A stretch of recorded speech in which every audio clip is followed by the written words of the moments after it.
राजधानी रांची के लालपुर इलाके से एक सनसनीखेज वारदात सामने आई है। बार के बाहर हुए विवाद ने देखते ही देखते युवक की जान ले ली। पुलिस ने इस हाई प्रोफाइल मामले में बड़ी कार्यवाही करते हुए युवती समेत 3 आरोपियों को गिरफ्तार कर लिया है। पूरी खबर जानने के लिए बने रहिए हमारे साथ। रांची के लालपुर थाना क्षेत्र में बार के बाहर हुए दिल दहला देने वाले हत्याकांड में पुलिस को बड़ी सफलता मिली है। लालपुर थाना पुलिस ने इस मामले में 3 आरोपियों को गिरफ्तार किया है, जिनमें एक युवती भी शामिल है। पुलिस के अनुसार आरोपियों ने गढ़वा निवासी युवक अंकित कुमार सिंह को कार से कुचलकर बेरहमी से मौत के घाट उतार दिया। गिरफ्तार आरोपियों की पहचान रोशन गुप्ता, रमनदीप और एक युवती के रूप में हुई है। पुलिस ने बताया कि घटना को अंजाम देने के बाद तीनों आरोपी बिहार की ओर फरार हो गए थे, लेकिन गुप्त सूचना के आधार पर झारखंड लौटते समय पुलिस ने उन्हें धर दबोचा। गिरफ्तारी के दौरान पुलिस ने आरोपियों के पास से घटना में प्रयुक्त कार, 2 मोबाइल फोन को भी जब्त किया है। पुलिस का कहना है कि इस हत्याकांड में अन्य आरोपी भी शामिल हैं, जिनकी पहचान कर ली गई है और उनकी गिरफ्तारी के लिए लगातार छापेमारी अभियान भी चलाया जा रहा है। साथ ही ये भी जांच की जा रही है कि घटना के समय आरोपी नशे की हालत में थे या नहीं। बताते चले कि ये सनसनीखेज घटना बीते रविवार करीब 9 बजे रांची के लालपुर चौक के पास घटी। मृतक अंकित कुमार सिंह अपने दोस्त आकाश और सेजल उर्फ अर्नव के साथ लालपुर स्थित एक बार में गया था। बार के अंदर किसी बात को लेकर 2 गुटों में विवाद हो गया। विवाद बढ़ने पर सभी बाहर निकल आए, जहां मारपीट शुरू हो गई। इस दौरान दूसरे गुट के युवकों ने पहले अंकित की जमकर पिटाई की और फिर उसे कार से रौंद डाला। घटना के बाद सभी आरोपी मौके से फरार हो गए। अंकित को उसके दोस्त गंभीर हालत में सदर अस्पताल लेकर पहुंचे, जहां उन्हें रिम्स रेफर कर दिया गया, लेकिन इलाज के दौरान अंकित ने दम तोड़ दिया। मृतक युवक यानी कि अंकित कुमार सिंह गढ़वा जिले के मझियाव थाना क्षेत्र अंतर्गत हरिगवा गांव का रहने वाला था। लालपुर की ये वारदात एक बार फिर राजधानी की कानून व्यवस्था पर सवाल खड़े करती है। पुलिस जांच में जुटी है और आने वाले दिनों में और भी बड़े खुलासे होंगे।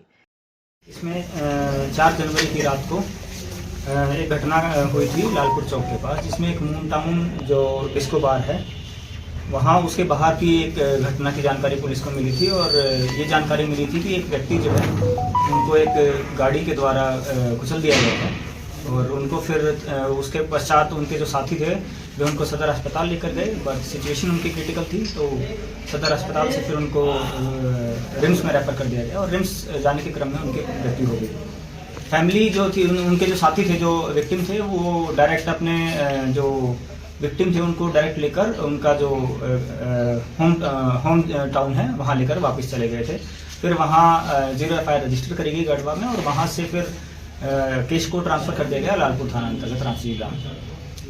जानकारी जैसे ही मिली लालपुर थाना में तुरंत ही एक टीम का गठन किया गया और जितने भी एविडेंस जो हो सकते थे, जिसमें मोबाइल फ़ोन का एनालिसिस हुआ या फिर जो CCTV फुटेज जिसमें काफ़ी क्लियर आ रही थी, उसका भी अवलोकन किया गया और ये पहचान करी गई कि कुछ लोग जो थे वो बाहर जैसे ही बार से बाहर निकले थे, बार से बाहर निकलने के टाइम पे उनके बीच में आपसी कुछ विवाद हुआ था।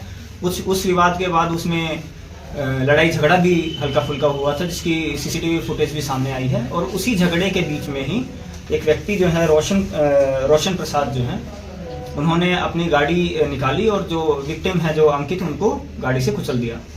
और उसके बाद जब CCTV का भी अच्छे से अवलोकन किया गया तो उसमें 3-4 बातें सामने आई हैं और इनकी जो अरेस्टिंग जो की गई है इनके द्वारा भी जो अपना अपराध स्वीकृति बयान है उसमें बताया गया है कि इनके साथ ये कुछ फ्रेंड्स हैं, ये अपना यहाँ रात को मून टाउन जो बार है वहाँ आए थे।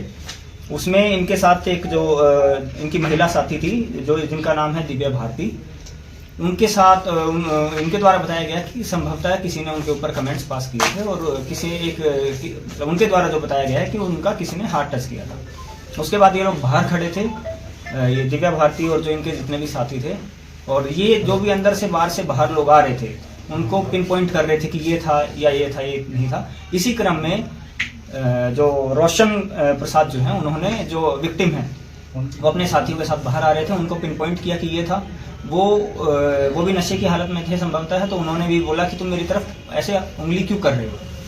और इसी बात को लेकर विवाद बढ़ता चला गया और विवाद के क्रम में उसके बाद वहाँ जो CCTV फुटेज में भी जो सामने आया है कि जो विक्टिम जो है, जो अंकित है, जिनकी जो डेथ हुई है, वो भी दिख रहा है कि उसी क्रम में वो एक बड़ा सा पत्थर उठा के जो ये इस केस के जो अक्यूज हैं रोशन प्रसाद, उनकी तरफ मारने के लिए भागे भी हैं पत्थर उठा के। लेकिन आपसी उसी बीच में ये 3 से 4 मिनट की ही घटना है। उसी के बीच में ही लोगों ने बीच बचाव किया, रोका, और जब फिर वो भागने लगे तो भागने के क्रम में रोशन प्रसाद जल्दी से जाके गाड़ी में बैठे और गाड़ी जहां वो विवाद चल रहा था वहीं से गाड़ी पार कर दी और उनको गाड़ी से कुचल दिया। इसमें हैरानी की बात यह है कि जैसे ही वो उन्होंने कुचला, फिर वहां से वो गाड़ी पीछे से यू टर्न लेके आए और जिस व्यक्ति को इन्होंने कुचल दिया था उसके ऊपर दोबारा से गाड़ी चढ़ा के आगे बढ़ गए। तो इसी क्रम में रमनदीप सिंह और रोशन प्रसाद को गिरफ्तार किया गया है। इनके साथ ही जो इनकी महिला साथी है दिव्या भारती, उनको भी गिरफ्तार करके जेल भेजा जा रहा है। और जैसा जैसा सीसीटीवी फुटेज में जो आ रहा है या फिर जो महिला है जो उनके द्वारा भी बताया जा रहा है कि जो विक्टिम पक्ष है उनमें से किसी एक लड़के ने जबरदस्ती अपनी गाड़ी में कुछ देर के लिए इनको बिठा लिया था, दिव्या भारती को, जो कि अब सीसीटीवी फुटेज से वेरीफाई भी किया जा रहा है। लेकिन इनका रोल जो है, ये जो तीनों लोग हैं, इनका रोल इस घटना में इनके रोल से इनकार नहीं किया जा सकता है। और जो ये रोशन प्रसाद जो है, इनका तो एकदम साफ क्लियरली विजिबल है कि ये लोग गाड़ी से टक्कर मारने के बाद, यू टर्न लाने के बाद दोबारा से इनके द्वारा जो विक्टिम है उनको दोबारा से टक्कर मारी गई है। आगे इसमें जो मेन जो व्हीकल है, जो स्विफ्ट डिजायर है, उसको भी सीज कर लिया गया है और इनके जो मोबाइल्स हैं उनको भी सीज किया गया है। और आगे जो अनुसंधान में जो अग्रतर कार्रवाई है वो रांची पुलिस के द्वारा की जाएगी। बार के अंदर की जो तस्वीर है, तो बार के अंदर की जो फुटेजेस हैं उसमें ये बार के अंदर कोई विवाद इनका हुआ नहीं था। बार के अंदर इनकी आपस में जो विक्टिम पक्ष है और जो एक्यूज पक्ष है उनकी आपस में बार के अंदर कोई बातचीत का भी कुछ प्रूफ सामने नहीं आया है। बारीकी से जो सीसीटीवी फुटेज है उसका भी अवलोकन किया जाएगा कि जो लड़की द्वारा जो बताया गया है या जो दूसरी जो इंसिडेंट जो बताई जा रही है कि वो टच किया था या कुछ कमेंट्स पास किए गए थे, उसके ऊपर आगे अग्रतर कार्रवाई की जाएगी। अभी तक जो ये वाली जो घटना है जिसमें ये विक्टिम जो है अंकित, इनको जैसे इनका जो एक तरीके से मर्डर किया गया है, इसमें जो है सारे सीसीटीवी फुटेज ले लिए गए हैं, उनका अवलोकन भी किया गया है और आगे कार्रवाई की जाएगी। सर, जो विक्टिम है उनके इसमें जो वो बता रहे हैं कि झगड़ा लगभग 15 मिनट तक चला। जहां तक जितना हम सीसीटीवी फुटेज में देख पा रहे हैं उसमें झगड़ा लगभग 6 से 7 मिनट चला है। उसमें हमने उस टाइम पर जो पीसीआर की लोकेशन जो थी उनको भी हमने फिर बाद में वेरीफाई करवाया है। तो पीसीआर की लोकेशन जो एक पीसीआर की लोकेशन हमारी करमटोली चौक के पास थी और एक जो पीसीआर जो माइक है उसकी लोकेशन कुछ आगे धुनकी वार है, उससे आगे वाला जो एरिया है वहां पर वो भी स्टैंड बाय पर थी। और जैसे ही पीसीआर जब इधर से मूव कर रही थी तो पीसीआर को एक आदमी ने यही जानकारी दी थी कि एक्सीडेंट हुआ है। और उसके तुरंत बाद ही पीसीआर ने जाके वेरीफाई किया था। तब तक वो लोग सदर हॉस्पिटल से वहां से आगे लेकर निकल चुके थे क्योंकि पेशेंट की जो कंडीशन थी वो काफी क्रिटिकल थी।